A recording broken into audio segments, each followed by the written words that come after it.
Component जो है, group component जो है वो सेट से भी रिलेटेड है।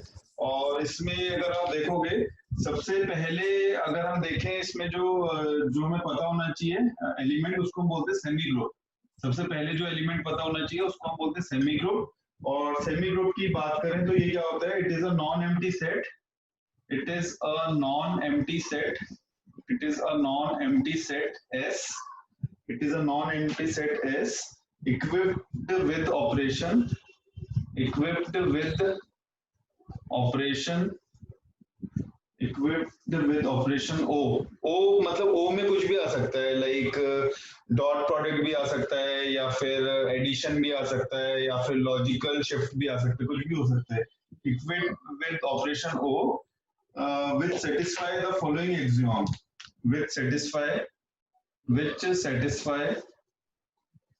the following axiom, which satisfy the following axiom, which satisfy the following axiom। And इसमें अगर आप देखोगे तो एग्जाम कौन सा सेटिस्फाई करता है, ये एक क्लोजर प्रॉपर्टी होनी चाहिए। क्लोजर प्रॉपर्टी, क्लोजर प्रॉपर्टी का मतलब होता है जो डोमेन सेट है और जो रेंज सेट डिफाइंड है, उसी के अंदर आपके मतलब उसी के अंदर आपके पास एसोसिएशन होना चाहिए बिटवीन द टू सेट्स। तो इसमें हम लिख सकते हैं for all a comma b belongs to S, for all a comma b belongs to S, AOB should belongs to S। For all a comma b belongs to S, AOB should belongs to S। यानी कि यहाँ पे जो operation है वो इस set का component होना चाहिए, S का कंपोनेंट होना चाहिए। यहाँ तक चेक करो, यहाँ तक कोई डाउट है?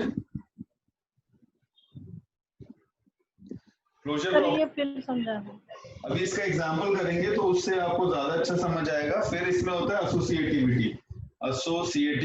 एसोसिएटिविटी की बात करें तो एसोसिएटिविटी में क्या होता है, if a comma b and c are any three, if a comma b and c are any three elements in S, are any three elements in S, then AOBOC, then AOBOC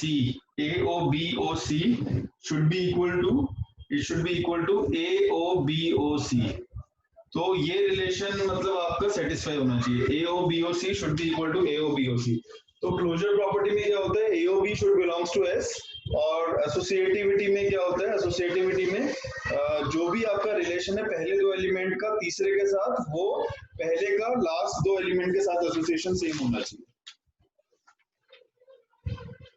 जैसे मैं एक example बताता हूँ, जैसे अगर मान लो आपके पास operation इस तरह से डिफाइन है, जैसे क्वेश्चन नंबर 1 में दिया हुआ है define star on the set of real numbers, define star on the set of real numbers by a star b is equal to 1 plus ab। so a star b अगर 1 plus ab दिया हुआ है तो हम यहाँ बोल सकते हैं then operation star is, इसका पहला हो जाएगा कम्यूटेटिव बट नॉट एसोसिएटिव, इसका पहला हो जाएगा commutative but not associative, commutative but not associative, इसका पहला हो जाएगा कम्यूटेटिव बट नॉट एसोसिएटिव। दूसरा हो जाएगा associative but not commutative, associative but not commutative दूसरा ऑप्शन है। तीसरा ऑप्शन है neither commutative nor associative, neither commutative nor associative, okay, neither commutative nor associative. और नेक्स्ट ऑप्शन है both commutative and associative, both commutative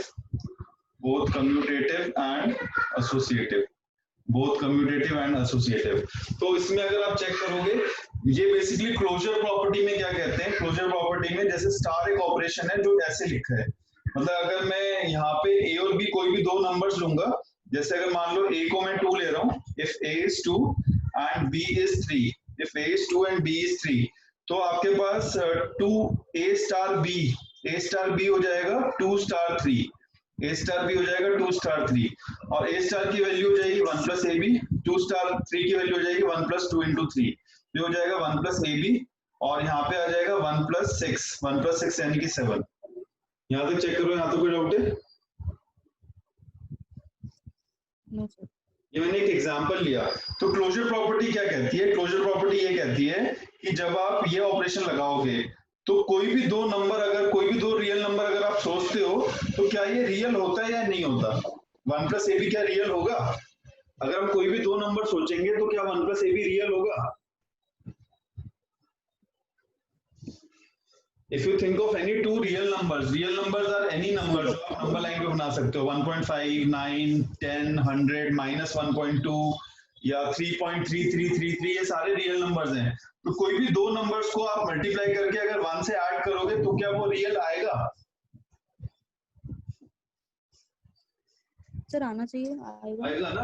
तो इसका मतलब ये इस सेट में लाई कर रहा है। सेट किसके अंदर है? Set is of real numbers.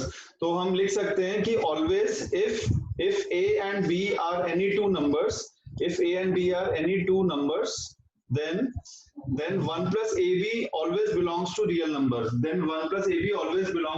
number, और क्योंकि ये रियल नंबर होगा तो हम लिख सकते हैं therefore closure property is verified, तो इसलिए हम बोल सकते हैं कि क्लोजर प्रॉपर्टी जो है वो वेरीफाई हो रही है। यहाँ तक चेक करो, यहाँ तो कोई डाउट है? तो यहाँ तो कोई प्रॉब्लम है? No sir. यस रेखा, आपको आ रहा है समझ?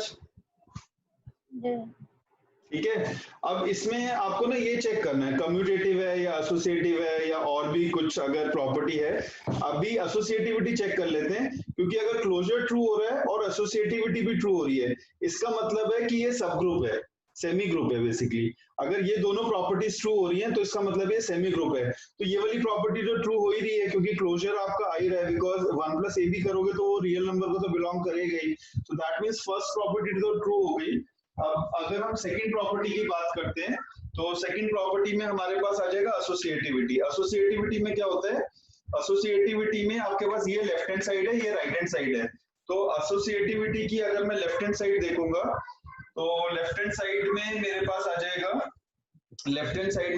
जाएगा a star b star c, a star b star c। तो a star b star c अगर आप करोगे तो ये हो जाएगा 1+ab स्टार c, ये हो जाएगा 1+ab स्टार c। यहाँ तक चेक करो, यहाँ तो कोई डाउट है? बेसिकली a स्टार b को आपको इस फॉर्म में लिखना है 1+ab, तो यहाँ पे आ जाएगा 1+ab स्टार c। यहाँ तो कोई प्रॉब्लम? देखो अगर यहाँ तक प्रॉब्लम नहीं है तो इसको फिर सिंपलीफाई करना है। अगर ये x है और यहाँ पे c है, x स्टार c, तो अब आपके पास आ जाएगा 1+xc, x की वैल्यू ये रख दो, तो ये आपके पास आ जाएगा 1+ab and then c, 1+ab and then c।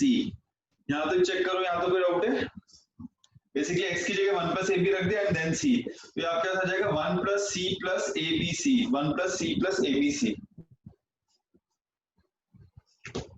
ये तो लेफ्ट हैंड साइड हो गई। लेफ्ट हैंड साइड में कोई प्रॉब्लम?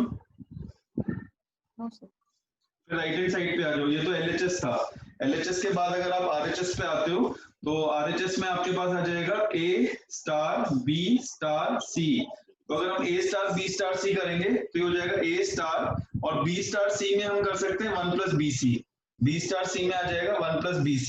तो ये आपके पास आ जाएगा। अब ये हो गया a स्टार x। तो अगर हम a स्टार x करेंगे तो a स्टार x में हमारे पास आ जाएगा 1+ax, ये हो जाएगा 1+ax, और 1+ax में अगर x की वैल्यू रखोगे तो ये हो जाएगा 1+a इंटू 1+bc, ये हो जाएगा 1+a+abc। यहाँ तक देखो, यहाँ तो कोई डाउट है? नो। क्या ये दोनों मैच हो रहे हैं?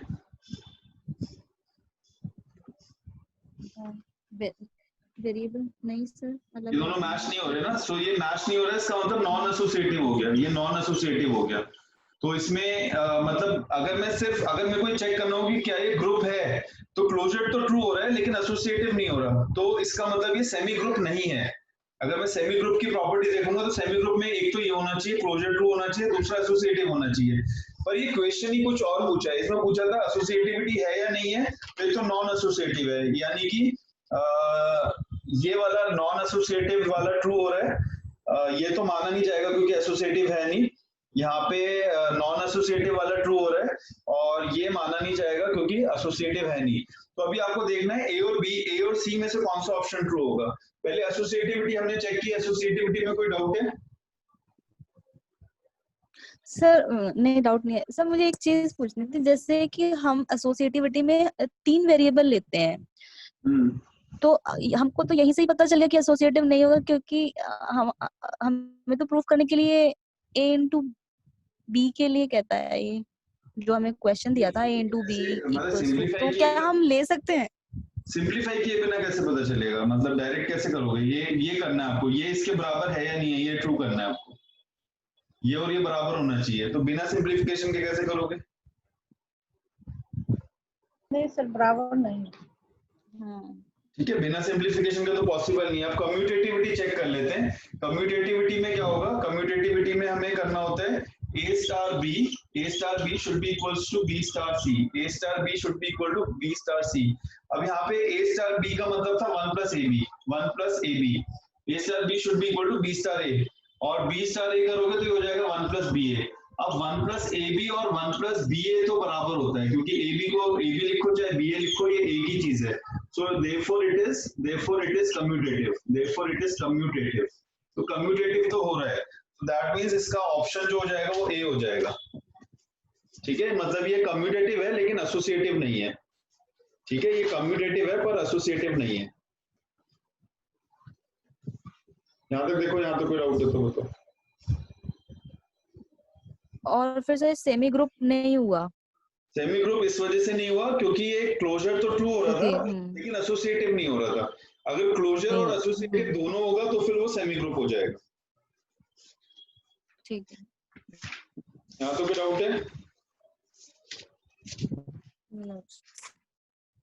ओके, तो इसमें आगे चलते हैं। इसके बाद फिर नेक्स्ट जो कॉन्सेप्ट होता है उसमें आपको याद रखना है। अभी तो हमने सेमी ग्रुप की बात की, तो सेमी ग्रुप में जैसे कि हमें पता है कि the given set, the given relation should obey closure property as well as it should be associative। Okay, तो आपको ये याद रखना है semi group, for semi group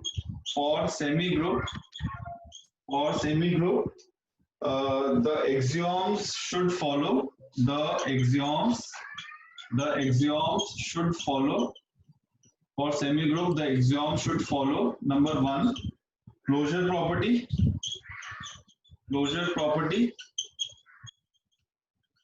and number 2 associativity। It should obey the closure property as well as associativity। ये तो हो गई सेमी ग्रुप की बात।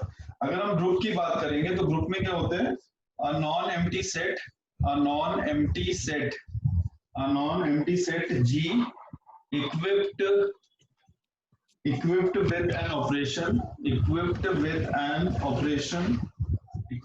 operation O satisfy the following properties, satisfying the following properties is said to be a group, It is said to be a group. So a non-empty set G equipped with the following properties is said to be a group। तो इसमें जो properties है वो कौन सी हैं? एक तो closure true होना चाहिए। सो एक सबसे पहले क्लोजर प्रॉपर्टी। तो क्लोजर प्रॉपर्टी में क्या होता है? If A, B are any two elements, if A, B are any two elements in G, if A, B are any two elements in G, then AOB OC should be equal to AOBOC should be equal to AOBOC। तो अगर ये closure होना चाहिए सबसे पहले तो ये true होना चाहिए। सॉरी, यहाँ पे आ जाएगा then AOB should belongs to G, यानी कि क्लोजर होना चाहिए। जैसे हमने देखा था कि पुराने क्वेश्चन में जो आपका ऑपरेशन करने से रियल नंबर आ रहा था, इसका मतलब वो क्लोजर था। फिर सेकंड आपको क्या चेक करना है, एसोसिएटिविटी चेक करनी है। सेकंड कंपोनेंट में एसोसिएटिविटी चेक करनी है। एसोसिएटिविटी में क्या होता है, if A, B and C are, if A, B and C are any three elements in G, are any three elements in G, if A, B and C are any three elements in G, then AOB, then AOBOC should be equal to AOBOC, then AOBOC should be equal to AOBOC। ये second property होती है। फिर अगर हम बात करेंगे identity की, identity axiom, identity मैंने आपके साथ में डिस्कस भी किया हुआ, जब हम इन्वर्स कर रहे थे तब हमने डिस्कस किया। तो आइडेंटिटी एक्सियोम में क्या होता है, there exist an element, there exist an element, there exist an element called identity, there exists an element called identity, denoted by E, such that AOE should be equal to EOA should be equal to A for all A belongs to G, for all A belongs to G। तो आपके पास क्या होना चाहिए identity में, AOE should be equal to EOA should be equal to A for all A belongs to G, ये identity है। और फिर जो फोर्थ कंपोनेंट होता है, फोर्थ कंपोनेंट क्या होना चाहिए, इनवर्स एक्सियोम। इनवर्स एक्सियोम भी ट्रू होना चाहिए। इनवर्स एक्सियोम में क्या होता है, to every A belongs to G, there exists G inverse, there exists G inverse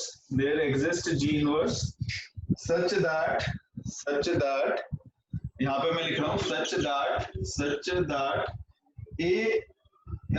that AOA inverse should be equal to A inverse OA should be equal to E। तो AOA inverse, ये A inverse OA के बराबर होना चाहिए जो G होना चाहिए।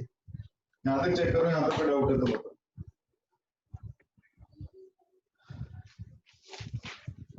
तो आपको ये याद रखना है, सेमी ग्रुप में तो सिर्फ यही दो प्रॉपर्टी ट्रू होनी चाहिए, लेकिन अगर ग्रुप की बात करेंगे तो ग्रुप में ये चारों ट्रू होना चाहिए।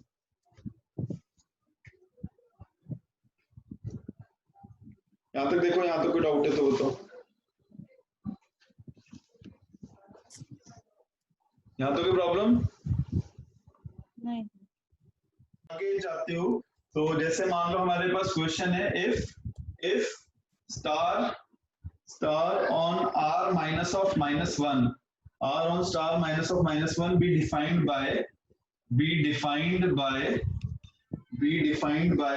a star b is equal to a plus b plus ab, a star b is equal to a plus b plus ab, then the identity element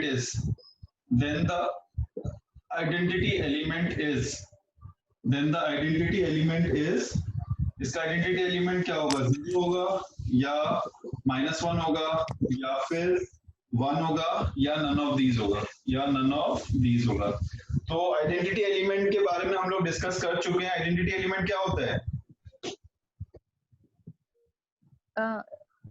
अगर सर जैसे अगर हम किसी भी वेरिएबल में उसकी वैल्यू ऐड कर रहे हैं तो हमको 1 मिलना चाहिए। नहीं, ऐसा जरूरी नहीं है ऐड कर दे। इसमें क्या होता है, जैसे अगर मान लो ए मतलब कुछ भी, हाँ, ए स्टार बी का मतलब है ए इंटू बी, ए स्टार बी का मतलब है ए इंटू बी, तो इसकी आइडेंटिटी 1 हो जाएगी, इसकी आइडेंटिटी 1 हो जाएगी। क्यों? Then the identity is 1। Why it is 1? Because a into 1 करोगे तो a ही आ जाएगा। यानी कि अगर आपके पास वेरिएबल के साथ ऑपरेट करना है, अगर वेरिएबल को आइडेंटिटी से ऑपरेट करना है तो वो वेरिएबल अपने आप आ जाना चाहिए। मतलब अगर वेरिएबल को आइडेंटिटी से ऑपरेट करने से वही वेरिएबल जो e होगा वो उसका आइडेंटिटी होगा।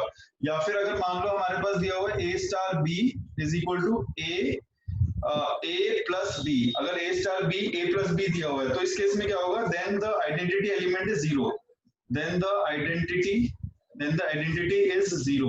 Why it is 0? Because a plus 0, because a plus 0 is a।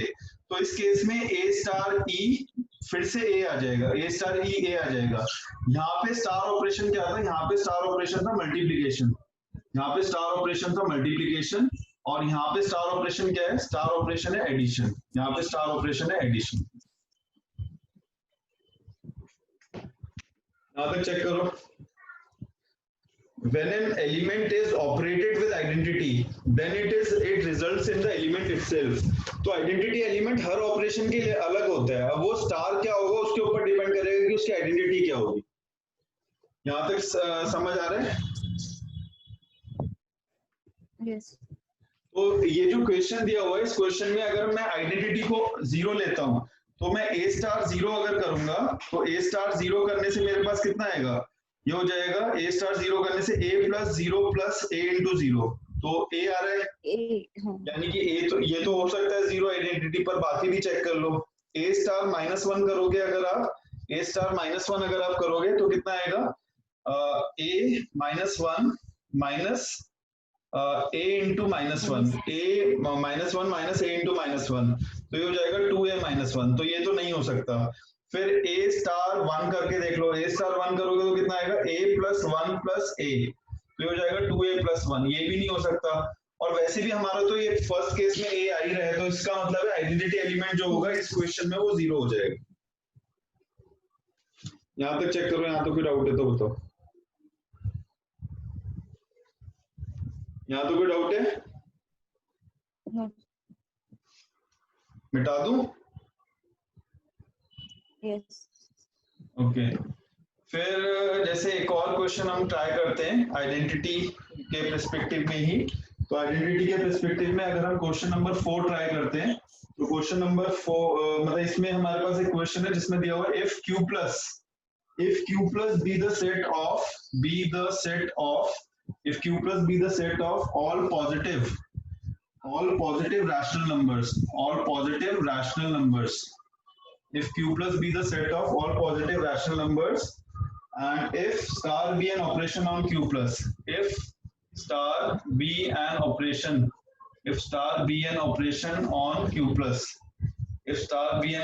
on q plus defined by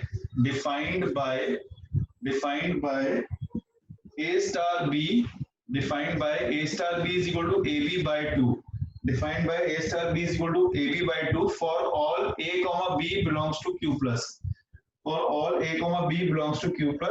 then the identity element in q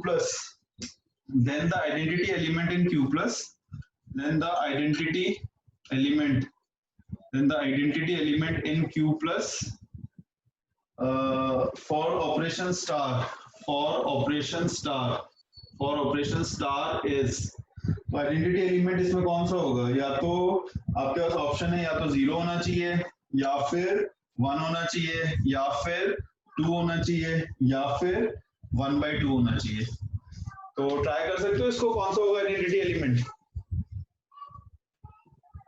sir इसको अगर हम सॉल्व करेंगे तो e स्टार a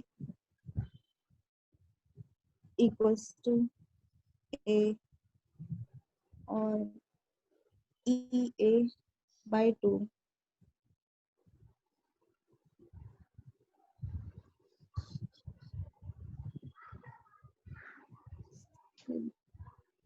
इससे हमें मिलेगा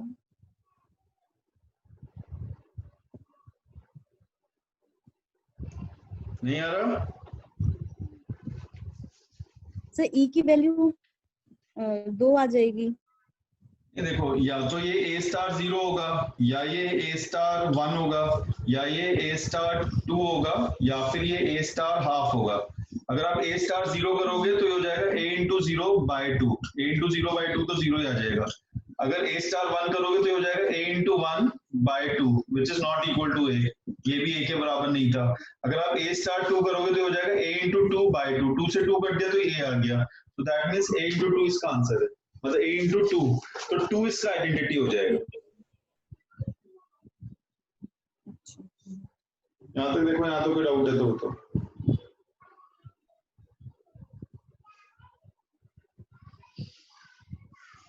यहाँ तो कोई डाउट है? नहीं। ओके रेखा, आपको आगे समझ? आ रहा है धीरे धीरे। ओके फिर इसके बाद अगर हम आगे चलते हैं तो आगे इनवर्स का कॉन्सेप्ट अब देख लेते हैं। इनवर्स का कॉन्सेप्ट क्या होता है? अगर मान लो ए स्टार बी, आपके पास कोई भी ऑपरेशन है A star B, so A inverse का कॉन्सेप्ट क्या होगा? B is inverse of A when B A का इनवर्स कब होता है? B will be inverse of A, B will be inverse of A, B will be inverse of A when, so when क्या आएगा इसमें?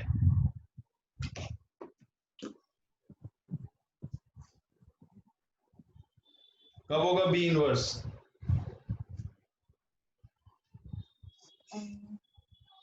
Sir जब जैसे अगर हम फॉर पर्टिकुलर एक जैसे एक ऑपरेशन लेते हैं, अगर सपोज हम प्लस का ऑपरेशन लेंगे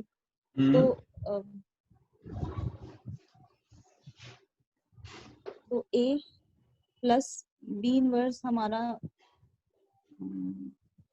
प्लस का ऑपरेशन का कोई सिग्निफिकेंस ही नहीं है।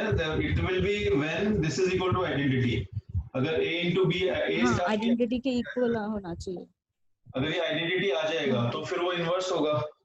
जैसे अगर मान लो a स्टार b है, a into b, ठीक है? अगर a star b a into b है तो आपके पास a into b अगर 1 आएगा then b is the inverse, then b is the inverse, ठीक है?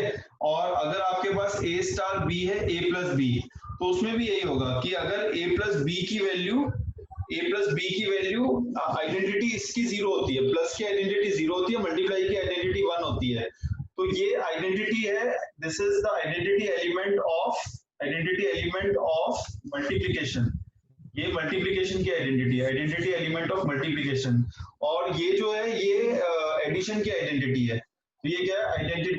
आइडेंटिटी एलिमेंट ऑफ एडिशन, ये आइडेंटिटी एलिमेंट ऑफ एडिशन है, ठीक है? तो इसमें क्या होगा? Then again b is the identity of b is the inverse of a, b is the inverse of a, और यहाँ पे भी ये b इनवर्स है एक, यहाँ पे भी b इनवर्स है एक, ठीक है?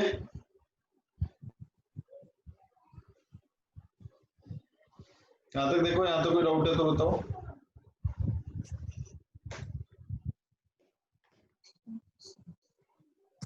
यहाँ तो कोई डाउट है? नो ओके, तो अगर मान लो हमारे पास क्वेश्चन ऐसे दिया हुआ है कि if star is on r minus of minus 1, if star is defined on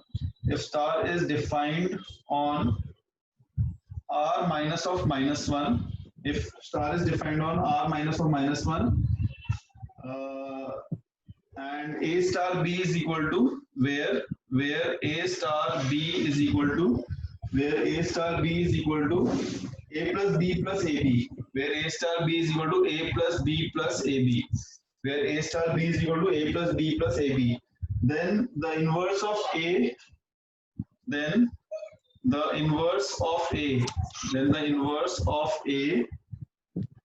belongs to r minus of minus 1, is, then the inverse of a belongs to r minus of minus 1 is, इसका a part है a upon 1 plus a, b part है minus a upon 1 plus a, c part है 1 plus a upon a, और d part है minus of 1 plus a by a,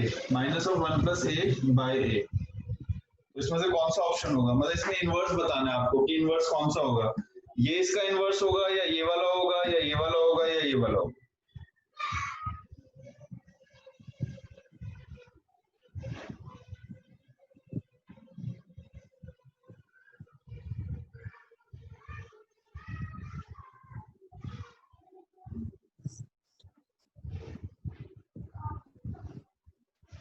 तो सबसे पहले तो इसमें आइडेंटिटी ढूंढना पड़ेगा, आइडेंटिटी क्या है? तो पहले चेक कर लेते हैं। हमें दिया हुआ है a star b is equal to a plus b plus A B, तो आइडेंटिटी पहले b को 0 लेके चेक करते हैं। b को 0 लोगे तो a स्टार 0 कितना हो जाएगा? a plus 0 plus a into 0, तो ये a आ गया। तो क्या 0 इसकी आइडेंटिटी है? Can we say that 0 is identity? A star 0 से आपका ए आ रहा है, तो क्या आप बोल सकते हो कि 0 इसकी आइडेंटिटी है? हाँ सर। है ना? So yes, yes, 0 is identity of star operation. Yes, 0 is identity of star operation. तो 0 इसकी आइडेंटिटी हो गई। अब आपको इनवर्स के लिए क्या करना चाहिए? a स्टार b जो होना चाहिए वो 0 आना चाहिए। a स्टार b 0 आना चाहिए जो कि आइडेंटिटी है। a स्टार b 0 आना चाहिए जो कि आइडेंटिटी है। तो a स्टार b में b की जगह पहले ये लेके देखते हैं, तो हमारे पास आ जाएगा a star a upon 1 plus a, a star a upon 1 plus a, तो ये कितना हो जाएगा? a plus a upon 1 plus a plus a into a upon 1 plus a। तो मोस्ट प्रोबेबली ये तो नॉट इक्वल टू 0 आएगा, तो ये तो हो नहीं सकता, ठीक है, क्योंकि आपको सारे ही ऐड करना है, सारा ऐड करने से तो 0 आ ही नहीं सकता है। ये समझ रहे हो? ठीक। फिर दूसरा ट्राई करो, ये वाला ट्राई करते हैं। a star minus a upon 1 plus a star minus a upon 1 plus a, तो ये कितना हो जाएगा? a plus b plus ab, तो ये हो जाएगा a प्लस b, तो ये minus a upon 1 plus a plus ab, a into b minus a upon 1 plus a। तो ये आपके पास आ गया। इसमें आप देखोगे तो 1 प्लस a इसका एलसीएम हो जाएगा, 1 प्लस a इसका एलसीएम हो गया, यहाँ पे आ जाएगा a इंटू 1 प्लस a, ये आ जाएगा a इंटू 1 प्लस a, यहाँ पे आ जाएगा माइनस a और ये आ जाएगा minus a square, minus a square. तो अगर आप ये देखोगे यहाँ पे a plus a square positive आ रहा है और ये माइनस a स्क्वायर है, तो ये 0 आ रहा है, तो दैट मींस ये इसका इनवर्स हो जाएगा। So this will be the inverse of the given function. यहाँ तक देखो, यहाँ तक कोई डाउट है तो बताओ।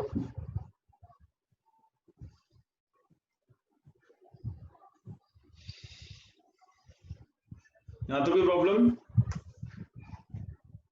नो। ठीक है, मिटा दो इसको। हाँ यस सर। हाँ ओके, फिर मान लो हमें दिया हुआ है, नेक्स्ट क्वेश्चन है, हमें अगर दिया हुआ है कि if q plus be the set of all positive, इसमें आपको दिया हुआ है if on q plus star is defined as a star b is equal to half of ab, a star b is equal to half of ab, then the inverse of a belongs to q plus, then the inverse of a belongs to q plus is, इसका पहला option है 2a, दूसरा option है 1/2a, तीसरा option है 2/a और चौथा option है 4/a। इनमें से कौन सा आंसर होगा वो आपको बताना है। तो पहला ऑप्शन है इसका 2a, दूसरा है 1/2a, तीसरा है 2/a और चौथा है 4/a। तो इसमें अगर आप देखोगे, इसमें भी हमें पहले आइडेंटिटी ही फाइंड आउट करना पड़ेगा।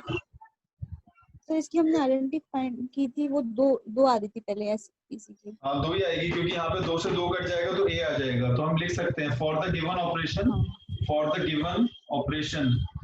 Given operation identity is 2। तो इनवर्स कैसे निकालोगे? If a star b is 2, then we can say that b is inverse of a,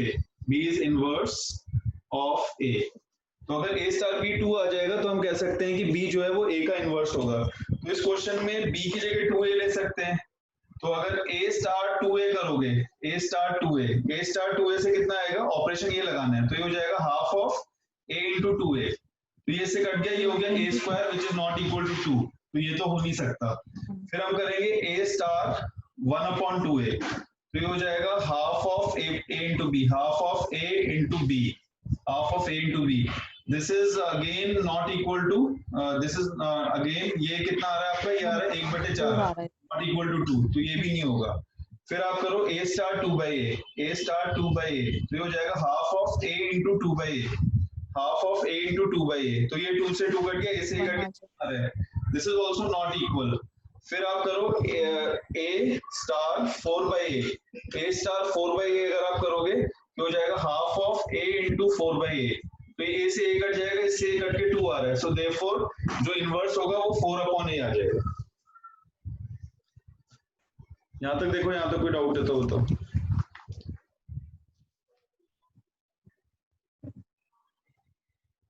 यहाँ तो कोई डाउट है? ऑप्शन लेके हम सॉल्व करेंगे अगर ऑप्शन लेके इजीली सॉल्व कर सकते हो, नहीं तो अदरवाइज तो फिर आपको ढूंढना पड़ेगा, मतलब फिर वो काफी कॉम्प्लिकेटेड हो जाएगा। वरना कोई वेट तो